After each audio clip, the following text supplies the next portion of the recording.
Como para arrancar, siempre contamos que este es un podcast para poner en voz a las personas que están atrás de los programas de experiencia Mm. y poder también conocer en Latinoamérica, que hay tantas empresas tan importantes, quiénes son esas personas y qué están haciendo actualmente Correcto. en los programas. Muy bien. Así que para comenzar, bienvenido a Historias en CX.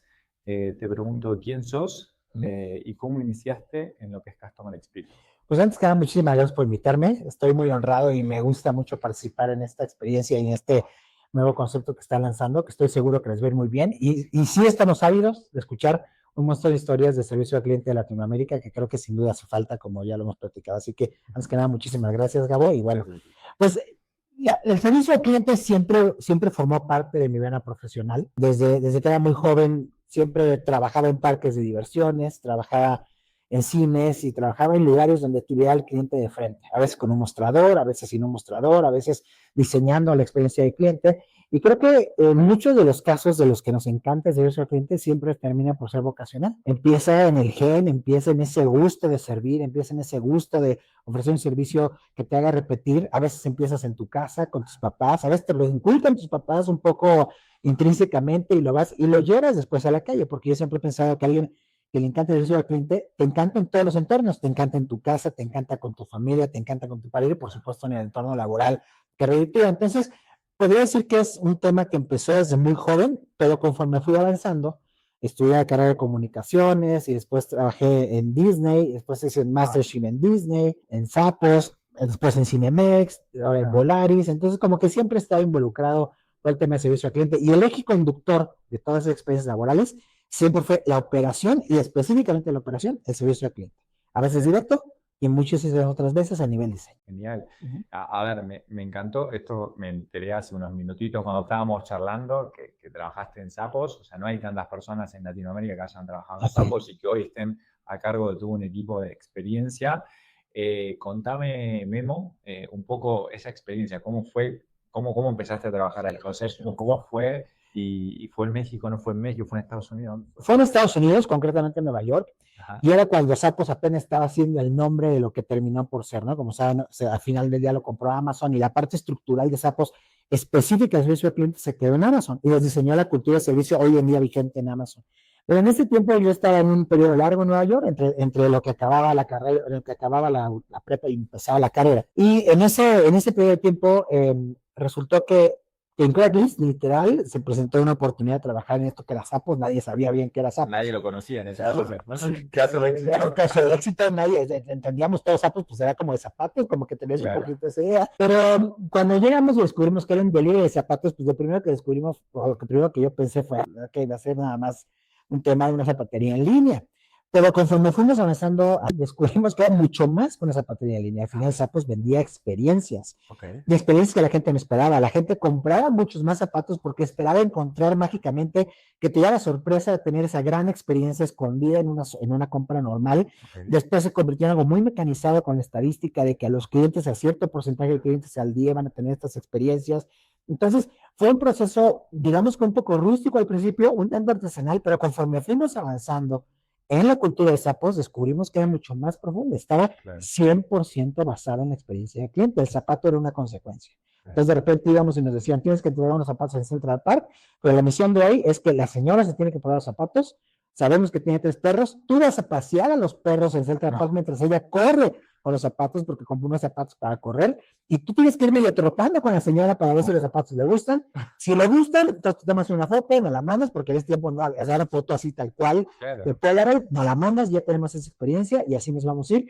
Y había todo tipo de experiencias. Una vez fuimos a la mitad de Oklahoma, entregamos unos zapatos a un taller mecánico en medio de la nada.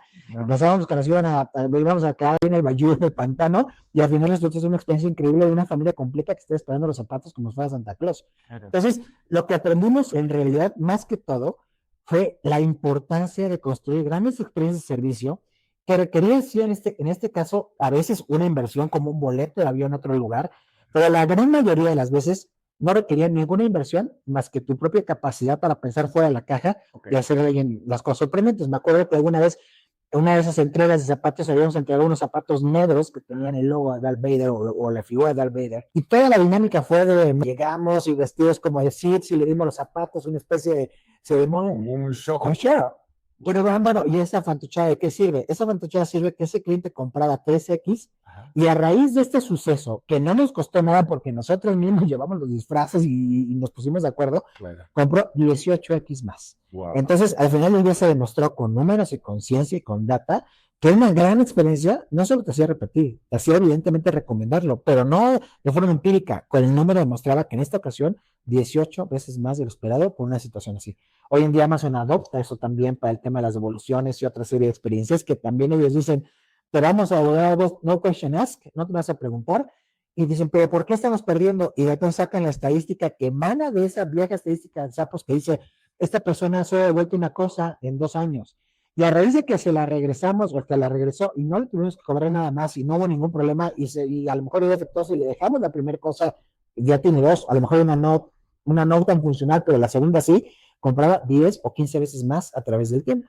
Es que es esto que me decís mismo me hace acordar de que pensamos que los humanos somos personas racionales, somos seres racionales y somos 100% emocionales. Así es. O sea, como que realmente nos movemos con instintos emocionales, por más que pensamos que podemos tomar decisiones súper controladas y realmente una experiencia como esta te hace que esa persona termine, no sé, teniendo otro vínculo con la compañía y otra fidelidad también. Incluso ahora tú lo puedes ver con Amazon. O sea, en Amazon tú ya sabes lo que estás pidiendo. Tú seleccionaste lo que pides, lo pides en línea y cuando te llega, Amazon sabe que existe esa, vamos a decirle, ese factor que yo mencionas ahorita 100% emocional, de que aunque tú sabes que hay en la caja porque tú la pediste, en el instante que la caja te está esperando en tu mail o llegas y te lo da el repartidor, y en el instante que estás abriendo, dice Amazon que te llega el efecto Navidad y que de alguna forma recuerdas cuando abrías regalos de morro y que abrías el regalo debajo del árbol y te daba una cierta emoción.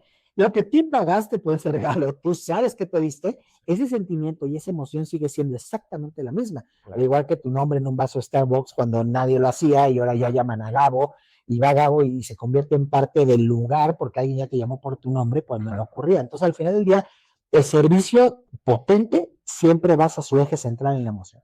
Totalmente. Y mismo me contaste un poco tu historia, ¿no? Cómo fue que empezaste en todo lo que es experiencia de cliente y demás. Contame un poco primero qué es Volaris, qué hace, sobre todo para los oyentes que están fuera de México, el podcast es para toda Latinoamérica, qué es lo que hace y cómo fue que iniciaste en Volaris.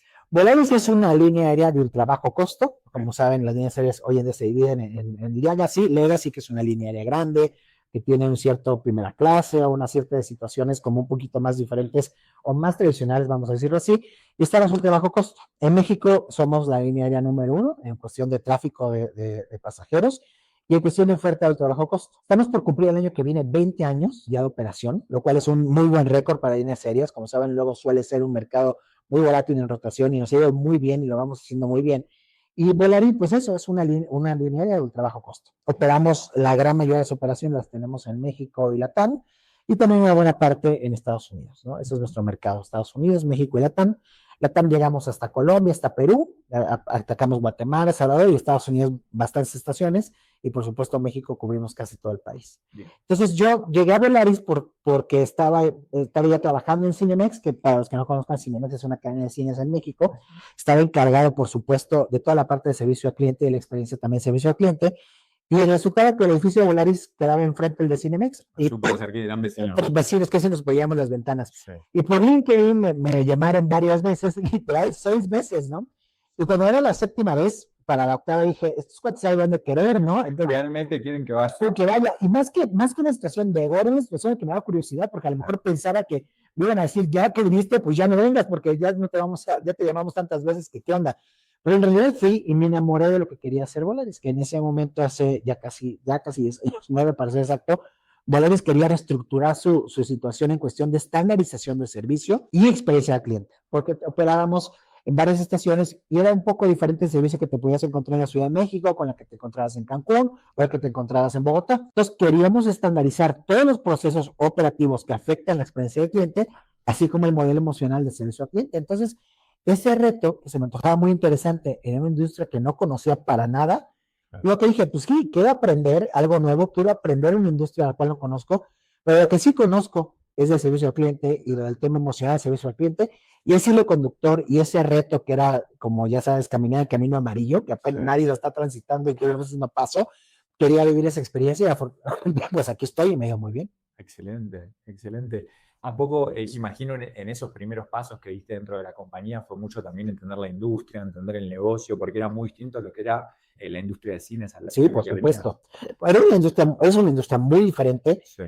Más seria en cuestión de la importancia de la transportación de las personas, porque pues, al final nuestra chamba primaria es transportar a alguien del punto A al punto B en tiempo y forma cuando compras tu boleto, independientemente del clima, independientemente de lo que pudiera ocurrir, esa es la promesa de servicio. Claro. Pero el reto era no solo aprender todo el tema de la industria, desde la parte meramente estructural de la organización hasta la parte que tiene que ver con las leyes y tiene que ver con regulaciones, porque hay una multitud de regulaciones que se puede o no se puede hacer en el avión, que se puede o no se puede hacer en los aeropuertos, pero sin perder el hilo conductor, que en todos los casos tratamos de impactar al cliente con servicio para que repita. Claro. El éxito de una línea aérea de trabajo costo, al igual que muchos otros negocios, es la repetición. Porque el lugar a donde vas en México, por ejemplo, Cancún o Tulum, sigue estando igual, siempre está en la misma ubicación geográfica, claro. Y la gente escoge quién los lleva. Los lleva el camión, los lleva otra línea aérea, y mi chamba es siempre lograr que más gente viaje con nosotros bien, y a través, por supuesto, de lo que le estamos ofreciendo, en este caso un servicio emocional, un servicio de alto impacto que te obliga a repetir y que le digas a tus cuates que se quieran venir con nosotros, claro, a volar. Y sobre todo esas primeras personas o la primera vez que viajan las personas, hacer una experiencia que les quite ese estrés, porque siempre estamos compitiendo contra el camión. Queremos que el que viaje en camión diga, pues ahora voy a intentar un avión, el precio casi similar, pero me da miedo la seguridad del avión, del aeropuerto, me da miedo, me da estrés el proceso. Claro. Y la chamba, desde el día 1 hasta hoy, ha sido hacer el proceso lo más rápido y sencillo para el cliente, una experiencia de cliente emocional, sencilla, potente, que digas igual de fácil, claro, pero 8 horas menos. Sí, me imagino también, o sea, conociendo, es una industria súper regulada, o sea, hay muchísima seguridad de todo el medio, y hay muchos pasos intermedios que tienen que cumplirse por un tema de seguridad, que son quizás mucho más sencillos a transportarte en camiones, en ómnibus, pero como que tienes que solucionar toda esa burocracia, esos trámites, para que la experiencia de la persona no sea compleja. Aún en la complejidad de entornos como la sala de última espera, que está regulada por el tema de que pasan los filtros de seguridad, o la cabina de un avión, hemos encontrado que hay muchas formas de hacerlo y impactar al cliente de una manera potente, emocional, con servicio al cliente cercano y empático, que no afecte ni vulnere para nada ningún tema de seguridad, ni ningún tema que tenga que ver con la autoridad. Es algo que he descubierto o hemos descubierto en este periodo, que puede convivir perfectamente bien, sabiendo delimitar, pero sobre todo con mira al cliente, ¿no? Y ha funcionado muy bien porque tenemos un NPS muy sano y la gente habla de nosotros, la gente nos recomienda y vuela con nosotros. Excelente. Y un poco en estos 10 años que tenés de experiencia en Volaris y en la industria, imagino que habrás tenido 1000 anécdotas que les ha pasado, ya sea con buenas, de cosas increíbles que han logrado, de conectar a personas, o no sé, me imagino, se me viene a la cabeza la pandemia, todo el rol que cumplieron las aerolíneas, como también muchas veces solucionar problemas. Ojo que los problemas, los que trabajamos en experiencia, sabemos que los problemas están. Sí. Lo importante es que cuando pasen, cómo responder a esos problemas. Si te pregunto así de forma rápida, ¿qué anécdota te acordás, ya sea buena o mala, la primera que se te ocurre? ¿Cuál recuerdas que te causó impacto, que realmente la recuerdas? Como lo dices, hay muchas. La pandemia, por supuesto, fue una época muy complicada en general para el mundo, como saben, y especialmente para la industria aérea por la reducción de los vuelos.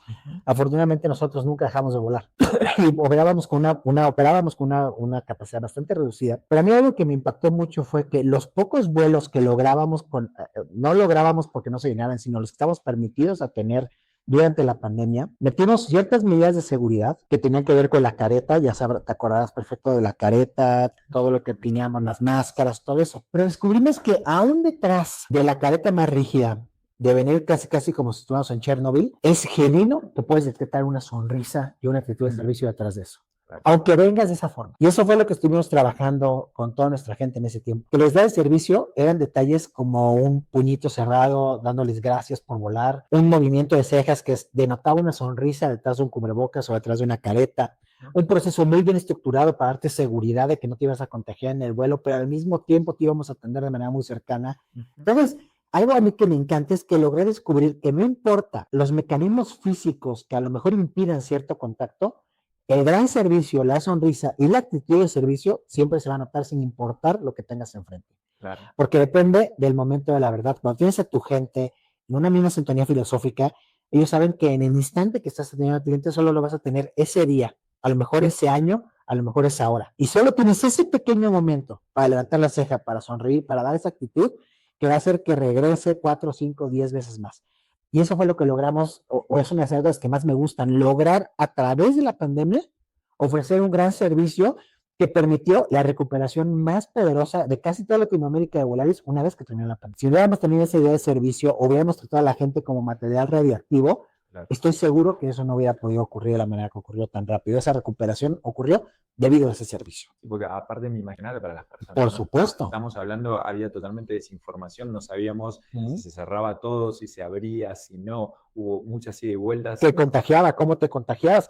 Y fue momentos muy emocionantes porque la gente que viajaba en ese tiempo usualmente era para situaciones complicadas. Claro. Lo tenías que ofrecerles un gran servicio sabiendo que a lo mejor la persona iba a ver a familiares enfermos o tenía alguna situación complicada en su casa, algunos de negocios que no estaban pudiendo ser cerrados porque no estaba ocurriendo el proceso físico de verse.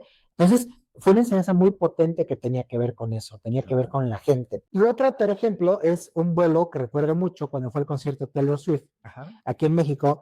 Hicimos un vuelo totalmente con puras Swifties. Y entonces no nos costó nada, o sea, en el sentido de que pusimos o generamos, sino simplemente convocamos a todas las Swifties para que viajaran en un vuelo. Nos aseguramos de que fueran puras Swifties, desde los sobrecargos hasta los pilotos. Todo el avión era Swiftie, pilotos también, todo el mundo era Swiftie. Y logramos hacer una fiesta literal que la gente llegó al concierto perfectamente entonada desde 4 horas más, porque era una fiesta. Entonces el vuelo era canciones, era gritos, era porras. La gente se ponía de acuerdo en el vuelo para ir al concierto y juntarse mismo. Éramos un ambiente increíble que sonó mucho en las redes porque a la gente le encantó. Y esa es la parte bonita donde es totalmente un servicio que no te cuesta nada más que saber convocar a la gente, montarte en esa fiesta, ofrecerles un vuelo seguro, un vuelo con un gran servicio al mismo tiempo que bailas con ellos. Entonces funcionó también increíble. Me encanta. Me hiciste pensar ahora en breve, México va a ser también sede mundial. Espero que hagan también para Rasputin. Son un montón de cosas para el mundial porque nos va muy bien con esas activaciones y en general son esas cosas que terminan siendo publicidad de boca en boca. Pero no es por un interés puro de que lo platiques, es un interés puro de que lo vivas. Claro. De que te la pases increíble, que si llegas a tu casa, me pasó esto en el avión, estuvo increíble. Sí. Y al mismo tiempo dado también, cuando algo sale mal, tratamos de hacerlo muy bien para que no vuelva a salir mal. Siempre la industria se presta a que tengas que luchar con muchas variantes. Luchas contra el clima, luchas contra el fierro, porque no escatimamos en seguridad para nada. Cualquier mínimo indicador que hace que tengamos un vuelo por una situación que tenemos que revisar, lo vamos a hacer, no question ask, en todos los escenarios. Bien. Y entonces jugamos con esa situación de alguien que a lo mejor va a hacer retrasar un vuelo por una situación particular que tiene que ver con algo técnico o con clima, y esa persona que trae las orejitas de Disney ya no va a llegar a su primer día a Disney, claro. va a perder a lo mejor la primera noche del hotel donde lo pagó hace 6 meses. Ahí es donde el otro parte del servicio, el servicio que vive dentro de una contingencia, debe ser lo suficientemente empático, lo suficientemente humano y lo suficientemente, vamos a decir, que capaz para dar una compensación que haga sentido, para que digan, pues sí, se había algo mal, pero Volaris siempre compensa, siempre hace algo para recuperarme y de eso se trata a largo plazo. Sí, lograr que el usuario también empatice con un problema. Muchas veces, no sé, típicos ejemplos de que se rompe una valija. Así es. Que muchas veces la propia aerolínea ni siquiera está dando los servicios de rampa. Así es. Pero cómo responde, cómo hay una posibilidad de crear un reclamo, de cómo se soluciona, es lo que termina. Al final es nuestro problema. Independientemente de que un tercero opere la rampa, opere el tema de equipajes, al final es su problema. El cliente ve el logo de Volaris. Y nunca va a ser la política de nosotros decir, levantar los hombros y decir, bueno, pues no lo hacemos nosotros, lo hace alguien más. No, lo comemos, lo entendemos, compensamos y al mismo tiempo corregimos para que no vuelva a pasar. Excelente, excelente. Un poco, Memo, charlamos sobre estas experiencias y demás. A ver, nosotros que estamos muy del área del cliente, tú con todo tu equipo y demás, somos enamorados de la experiencia, pero dentro de la compañía, o sea, Volaris, ¿cuántos empleados tiene? Tiene más de 7.000 empleados. Cerquita, estamos para 6.000 empleados. 7.000, 8.000 empleados. Bueno, el área de experiencia, perfecto, se enfoca en esto, pero el resto de las áreas de la operación, imagino que te ha pasado muchas veces en juntas, en diferentes reuniones, tener que tratar de poner en un papel un poco más importante la experiencia versus muchas veces costos económicos o decisiones a tomar. ¿Cómo logran dentro de una compañía tan grande poder tener una cultura de servicio que va muchas veces en contra de otro tipo de decisiones económicas o similares? Lo dices muy bien, Gabo. En muchas ocasiones nosotros pensamos que yo pienso en general, no Molayo, sino a título personal, en muchas veces en muchas organizaciones el servicio es como ser un salmón que va en contra de la corriente. Vas hacia arriba del río. Y a veces es complicado porque puedes encontrarte detractores, que sea por un tema de costos, sea por un tema emocional, sea por un tema que no ven un regreso inmediato de un cliente que regresa o no regresa en tiempo real. Y a veces el servicio termina por ser un backlog hasta que duele, como una llanta que se pocha. El servicio vuelve a estar en spot cuando algo salió mal en el servicio, pero en general es una llanta que rueda y todo el mundo asume que está muy bien. Entonces, lo que hemos encontrado nosotros en Volaris, por ejemplo, es que tenemos que tener una cultura evidentemente basada en el servicio, donde exista solo una percepción de servicio, no cada área tenga su propia idea de servicio, ¿no? A lo mejor los financieros dirán, el servicio para mí es esto, pero el servicio al cliente, pues a lo mejor no tanto, a lo mejor las operaciones dirán esto. Entonces, lo que he encontrado que ha funcionado muy bien es encontrar ese hilo conductor que es el cliente. Para todas las áreas, el cliente nutre la organización. Nos debemos al cliente, independientemente del área donde estés. Entonces, a través de la capacitación, y concretamente hoy aquí en Volaris tenemos algo que se llama Academia de Servicio. Y la Academia de Servicio está enfocada 100% en eso, en los casos de servicio entre las áreas, para que las cosas pasen como consecuencia con el cliente. Entonces, constantemente es un proceso que no se detiene, estamos capacitando y metemos a todas las áreas en grupos mixtos. Nadie se queda fuera de eso, se evalúan, etcétera. Y al mismo tiempo, la estandarización y los procesos que tenemos, todos están orientados hacia el cliente interno o externo. Cuando hay outliers de alguien que no entiende o no sabe por qué, lo regresamos, lo capacitamos, entendemos por qué no y volvemos a evaluar y volvemos a evaluar. Pero la verdad es que esto tiene que ocurrir en esta ocasión de escalera hacia arriba, desde la parte de arriba de escalera hacia abajo. Tiene que ser el director general y los directores o los vicepresidentes que empujen el concepto de un solo servicio para que esto ocurra alrededor y nosotros, como un paraguas, metemos ese concepto dentro de esta capacitación y estamos supervisando que está ocurriendo en tiempo y forma. No nada más de manera empírica, sino a través del NPS y a través de algunos indicadores como el Customer for Score o como el NPS, como acabo de mencionar, que son los que van a evaluar que esto está ocurriendo. Tú sabes perfectamente aquí que en Volaris tenemos también el NPS de los líderes, donde a los líderes también nos evalúan por parte de un NPS y estamos viendo genuinamente que la gente entiende el concepto de servicio, no nada más de forma empírica y cuando a veces creo, sino de manera cotidiana en nuestras acciones. Si es complicado, no es apretando un botón, no es una situación que va a cambiar solo por buenas intenciones o porque yo quiero, es una situación que solo va a cambiar con un constante desarrollo cotidiano sin dejar de estar constantemente como el monito ese de Toy Story que le va aplicando al teclado. Diciendo todos los días. Todos los días, con paciencia y empujando, porque de otra forma se convierte en peso muerto, ¿no? Es como de repente hablan mucho de servicio, termina el curso y en un año vuelves a mencionar el servicio. No, el servicio es un ente vivo que tienes que vivir todos los días para que entonces ocurra y se convierta en memoria muscular. 100%, un poco con lo que me comentabas. A ver, conozco muchos casos de empresas en Latinoamérica y si desde la primera persona, desde el CEO, no tiene realmente esta priorización que se le da a la experiencia, como al trainee que acaba de ingresar, que se le explica la cultura, no hay posibilidad realmente de brindar esa experiencia a los clientes. Y contame un poquito más de esto que me mencionabas al final, ¿no? Sobre métricas, ¿no? Son una empresa súper grande, mueven millones de personas por año. ¿Cómo terminan cuantificando esto? ¿Cuáles son sus índices?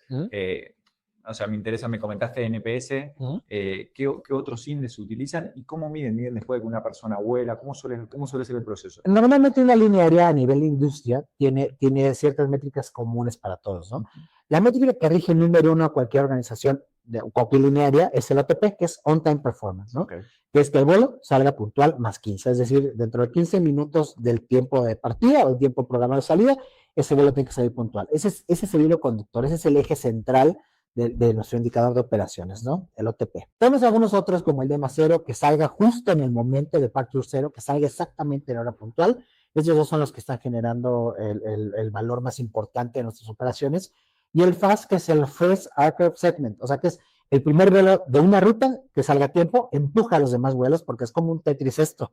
Claro. Si el primer vuelo llega a tiempo, ese mismo avión después va a volar otra ruta en otra estación. Si llegó tarde, va a salir tarde, si llegó a tiempo, va a salir a tiempo. Entonces, esos tres indicadores son centrales para que detectes con una linearia. Normalmente debe estar arriba del 85% el OTP para decir que estamos haciendo las cosas muy bien. Es decir, Bien. del 100% de operaciones, 85% salimos puntual, ¿no? Es un indicador. Y el otro que medimos a nivel de servicio, por supuesto, es el NPS, que es el Net Promoter Score, que es fundamental.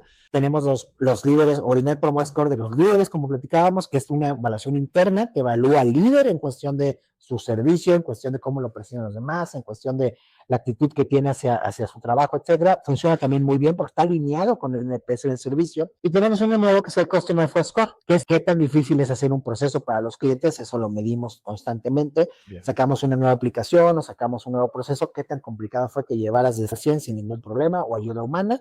Eso también nos ayuda mucho a medir que la experiencia que está ocurriendo funciona. De otras iniciativas que no son KPIs puros, pero por ejemplo te puedo decir que diseñamos en compañía de una compañía que se dedica a kioscos de check-in del aeropuerto, una experiencia que normalmente te llevaba 20-25 minutos en el mostrador. Hoy en día con cronómetro, exactamente lo mismo que hacías esperando esos 20 minutos en la fila y llegando al mostrador, lo haces en 60 segundos. Claro. Es industria porque la gente hasta nos dice, ¿y ahora qué hago? Me sobra tiempo. Oh, me sobra tiempo, pero hasta se sacan de onda porque dicen, ya, ¿no en serio, señor? Sí, en serio. Bueno, entonces los aeropuertos están muy contentos porque es gente que va a estar más tiempo en el duty free y ves gente que va a estar más tiempo en la parte de piso de aeropuerto, pero la gente pero sobre todo nos hace porque le quitamos el estrés a la gente. Claro. Al hacerlo tan rápido y sencillo y que la gente a la primera diga, ya, pero ya metí mis 6 maletas, ya los puse en la banda, ya quedó, ya, pero luego que me estés hijos o algo más, no. Ya está. Entonces, es increíble. Y también hoy en día te puedo decir que estamos casi pegando al 90% del self-check-in, que es que tú con tu app hagas el proceso de check-in, saques el código QR, y eso literal es lo que enseñas a subirte al avión. Ya no tienes contacto humano para nada en ningún momento. Entonces, te fijas, lo que estamos buscando con esto es quitarle el estrés al viaje. Que sea muy sencillo llegar, que sea muy sencillo pasar los filtros, que sea muy sencillo bajar la aplicación, que la página no sea complicada ni que sea un problema enorme encontrar las cosas. Y eso ha generado muy buenos resultados, casi ese 90% de gente que hoy en día hace el mobile check-in sin ningún problema. Totalmente. Pensaba cuando me contabas de esto como competidor de ustedes, que son los ómnibus de larga distancia y demás, por un tema de regulación, es mucho más fácil ese proceso, pero ustedes tienen que competir con ellos, cómo se pusieron creativos para buscar soluciones y que ese dolor que tenía la persona, esa fricción, que era todo el check-in y todo el tiempo, poder mejorarlo y bajar al mínimo. Así es. Y además, pues, en una parte de negocio, porque Volaris no tiene vuelos de wide body, que son vuelos a Europa o vuelos muy largos, donde es negocio. Cuando un vuelo a lo mejor va de México a Madrid, nosotros queremos hacer 18 Cancún en ese tiempo. Entonces el negocio para nosotros es repetición, ida, vuelta, mientras a lo mejor el otro del negocio es un vuelo largo. Entonces la repetición nos funciona muy bien, es un parte del negocio, entonces por eso nos interesa que sea la experiencia del cliente absolutamente sin ningún hito de nada. Muy sencilla, muy fácil, muy empática, muy cercana, pero sí enfocada. Hoy en día lo que tenemos como mantra es no debes de tener casi nada de contacto con la gente porque tienes todo automatizado. Pero el poco contacto que tienes con la gente tiene que ser tan memorable que te haga regresar, ¿no? Exacto. Y un poco ya, me contaste un poco la historia tuya, me contaste un poco la historia de Volaris, todos estos desafíos, cómo interactúan con otras áreas. Para ir finalizando, me gustaría preguntarte si quizás una persona que esté iniciando en lo que es experiencia cliente o quizás una empresa que recién está implementando un programa, sin necesidad de ser empresas súper grandes, un poco de todo, ¿qué le recomendarías a una persona que está iniciando en lo que es un programa de experiencia que tiene que tener como mantra y que tiene que pensar y ponerse creativo para diseñar su experiencia? Es una excelente pregunta, Gabo. Yo creo que el primer punto fundamental para iniciar cualquier experiencia del cliente, no importa el número de empleados, no importa el giro de empresa, no importa nada, es que tengas el mindset correcto. Quien lo está iniciando, evidentemente tiene el mindset correcto, pero tienes que convencer a los que están contigo en el equipo de que comulguen en ese mindset, si no, no va a funcionar. Claro. Si tú eres el único que da el servicio en una organización donde no importa el servicio, no va a pasar. No hay posibilidad. No va a pasar, o va a ser solo una patita que ocasionalmente sale o no sale. El servicio, como decía, debe ser como una escalera que se barre de arriba hacia abajo. O sea, debe empezar por el CEO o por quien tenga, el dueño de la empresa, el papá dueño de un lugar, el CEO, lo quien sea que está a cargo de la empresa debe comprar la idea de que ese servicio va a redituar, y va a redituar a través de lo que mismo te ofrezca tu empresa, no importa. Puede ser desde una gasolinera, está comprobadísimo que esas gasolineras que operan las mujeres aquí en México, y en diferencia de otros países de Latinoamérica, te sirve la gasolina cuando te estacionas. Aquí no tiene tiempo, bajas y cargas. De aquí en México está comprobado que las gasolineras que están operadas por pura mujer, que sonríen, que son amables, que venden mucho más que las otras. Y es la misma gasolina en las mismas distancias. Entonces, no importa el giro, el servicio siempre gana. Entonces, quien quiere empezar tiene que tener el mindset correcto, contagiar a los que toman decisiones para ese mindset y sobre todo, medir. No importa lo que pongas de metas, no importa tu proceso logístico emocional para que ocurra. Si no lo mides, no lo puedes mejorar. Exacto. Y tienes que tener NPS, tienes que tener una medición local, tienes que tener Mystery Shopper, tienes que tener lo que tengas que tener para asegurarte que el servicio que estás diciendo que ofreces está viviéndose allá afuera. Es relativamente sencillo, pero es muy complicado y yo te diría que el eje principal es ese mindset. Es donde más se tiene que trabajar. Súper, siempre decimos dato mata relato. Absolutamente. Porque quizás muchas veces viste una experiencia, pero quizás hubo 99 que no viste. Entonces es súper importante tener datos reales y que realmente puedas seguir mejorando. Algo, o sea, me quedé mucho con lo que comentabas, que no es algo de, ok, pienso un programa, lo implemento y ya está, No. sino que es un trabajo de día a día. Y de supervisión, como bien lo dices, es absolutamente correcto, porque un enemigo de las organizaciones hoy en día es el One Data Point, que va un director y dice, esto me pasó, seguro es así en todos lados. No, tenemos información detrás que puede decir que sí, claro que sí, seguro, pues, aquí está, o no. Es un outlier, eso no es lo que normalmente está pasando. Claro que lo vamos a atender para que no pase, pero conciencia y con información para poder tomar las decisiones. Y no tienes que ser grande, puedes empezar con una hoja de Excel, tomándole la experiencia al cliente cuando salga de tu negocio y vas a tener ya información que te va a poder ayudar a mejorar. Entonces, realmente es un complejo sistema muy sofisticado, con una situación de inteligencia artificial a lo mejor súper cañona. Necesitas tener el corazón en el lugar correcto para pensar en el cliente a nivel vocación, para pensar en el servicio a nivel vocación, para pensar en el cliente como alguien que quieres que regrese por ti y convencer a tu equipo para que esto pase. Reitero, platicado suena facilísimo, es extremadamente complicado porque requiere convencer corazón. Pues ese es el desafío. Así es. Muchas gracias, amigo. De nada, y estamos a la orden.